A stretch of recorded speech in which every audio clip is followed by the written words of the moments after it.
Hey there. Welcome to This Week in Social Media. I'm Rob Tercek, and this week it's all about the dark side of social media. We've got a couple super experts that are going to share with us some of the pitfalls, some of the scary things that can happen, and some steps that you can take, some practical advice. So stay tuned. It's This Week in Social Media.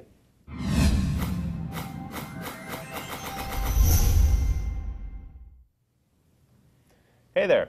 Welcome back. I'm Rob Tercek. I'm your host of This Week in Social Media.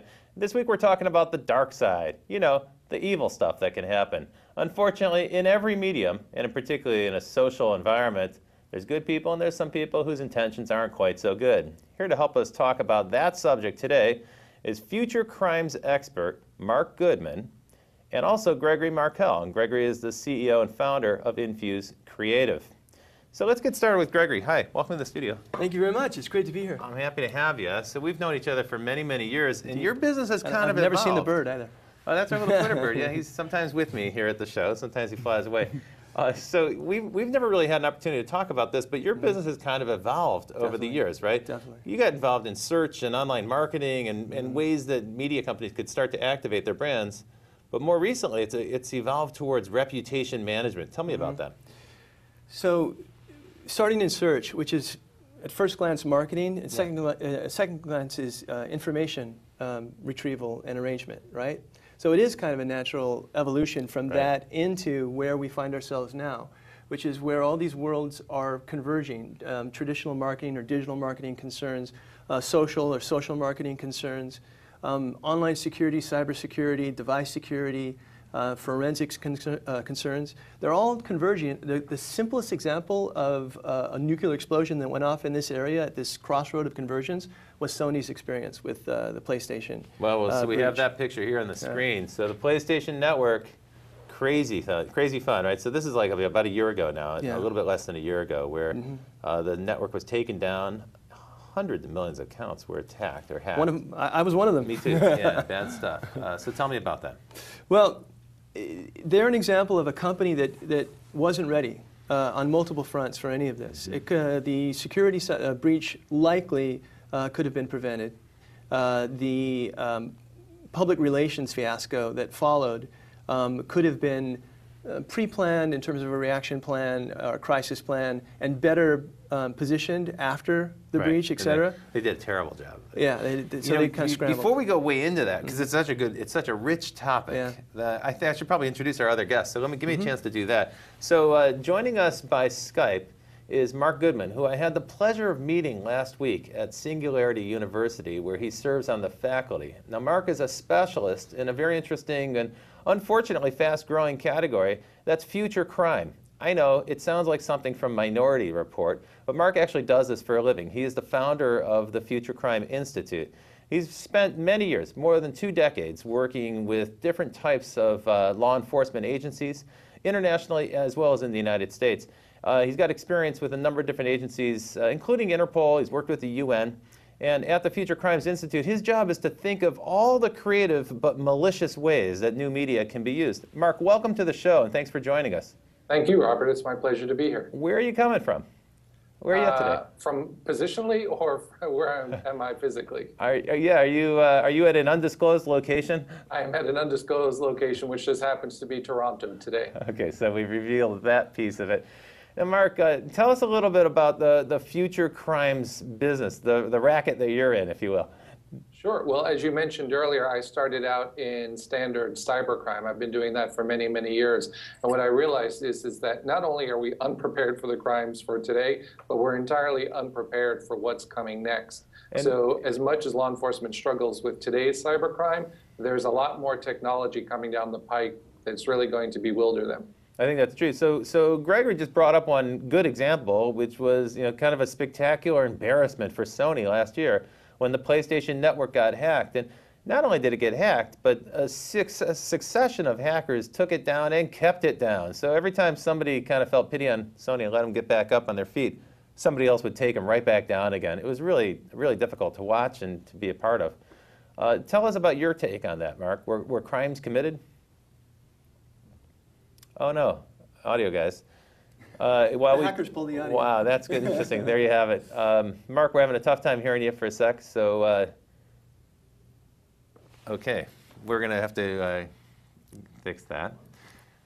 Let's switch back a little bit and talk more as Mark gets patched back in. Sometimes we have that problem with Skype. We'll talk a little bit about your practice. So you're at the kind of one end of the spectrum, in my view. That is, you're at the end of the spectrum that's around reputation management. That's people who have a reputation. You know, it could be a regular person. Could be, in your case, you're managing professionals, corporations, and so on. But the other end of the spectrum is where a crime gets committed. And in the middle of that spectrum, there's all kinds of crazy things, and those lines are really blurred. Let's see if Mark's back. Do we have audio from Mark yet? Hi, can you guys hear me now? Oh, great. Yeah, sorry, you cut out there. Sometimes that happens with Skype. Thanks for rolling with the punches here. No worries. I'm happy to answer your question from before regarding the Sony hack and whether or not crimes were committed. All right. Awesome. So yeah, I think that that is a really interesting example. It's not, believe it or not, the largest hack that we've had to date. There have been several others where even more people's accounts were attacked and more credit cards were compromised, but very close to 100 million people had their accounts hacked. And so yes, there was a criminal event that took place, but more interestingly was the scale of that in terms of the capability of one person or a small group of people to, at the same time, commit crimes against 100 million people. We've never had that before.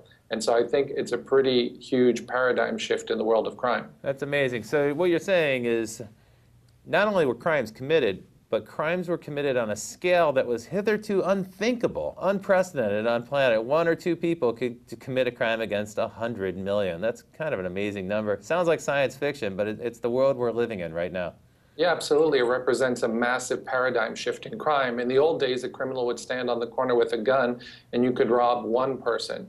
Later on, people moved towards train robberies, but never were you able to scale a business model like this, the business model being internet crime. That's really funny. We talk about scaling businesses all the time, but we don't typically think of them as criminal enterprises. But who knew? So even internet economics applies even when you break the law.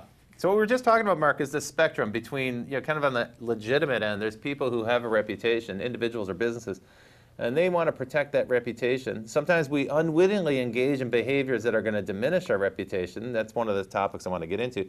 And at the other end of the spectrum, well, that's the zone where crimes get committed, bad things happen. And in between, it's kind of a blurry field, right? It's a rapidly evolving field. We saw this week some blunt instruments introduced. So if you can go to the screen, guys, here we have SOPA. This is this new act that was passed. The federal government just passed a law. It was signed into law yesterday, and unfortunately, this law seems to be kind of a blunt instrument aimed at taking down piracy, but unfortunately, it really reads to me as if they could take down just about any site in the Stop Online Piracy Act. Here you have, reliably, from the right, Fox News telling us that it's an unprecedented amount of censorship, and they're quoting internet legend Vince Cerf, making that acerbic reading. And so, if you look at TechDirt, you can find some of the specifics about this. Gregory, tell me a little bit about your take on SOPA. What's your take on this particular thing? You work with some of the companies whose IP is at risk on the internet, so they probably are fans. So right now, we're at a time where there is a massive sumo wrestling match taking place. Yeah. And I don't think there's a black and white solution right now because the issues are so varied and complex between the content or the copyright owners, freedom of speech, and also how these platforms can be used as weapons or tools, and also how they can be used to unsettle governments or political situations. And I think governments are sitting up right now, given the events of the last year and a half in this area. And it's one of the reasons that this bill is a reality. It's not, so the person who's concerned that they can't post that YouTube video anymore is not really what I think this bill is about. I think this bill exists because the governments are worried about the power that digitally empowered crowds can possess and wield to disrupt, to generate conflict, to generate crime in some cases, etc. Really? Do you think that's really what it's about, or do you think it's about big media? Really, there's a gigantic lobby there.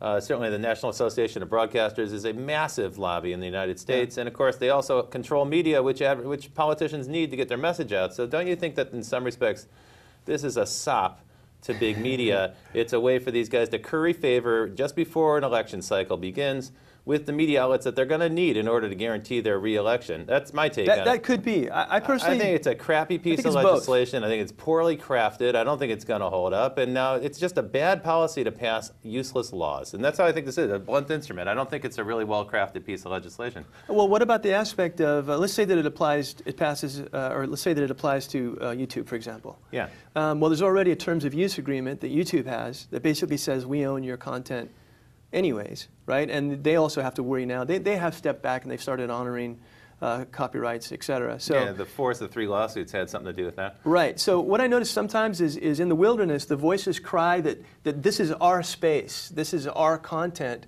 Right. They're actually piggybacked on a commercial enterprise called YouTube, yeah. and YouTube actually owns the content. Yeah. Yeah, I understand that. There's this idea, it's a little bit of a, kind of a utopian vision that the internet is this free for all and everything should be free, information should be free. I understand that. I've heard those cries in the past. I'm sympathetic with that crowd, but you're right. Often what they're doing is ripping off somebody's own property that they own and spreading it around without permission. Well, I say use it as an impetus to go build your own open source solution. Almost inevitably, there's going to be a reaction against this law. It'll drive some of this activity overseas. It'll certainly drive innovation overseas. There's no question about it.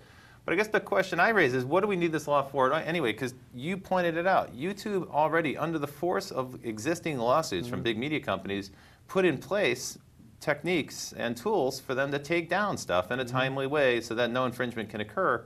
Or if an infringement does happen, they can remedy it quickly. So in a way, this legislation doesn't seem to be needed. Even you acknowledge that. Yeah.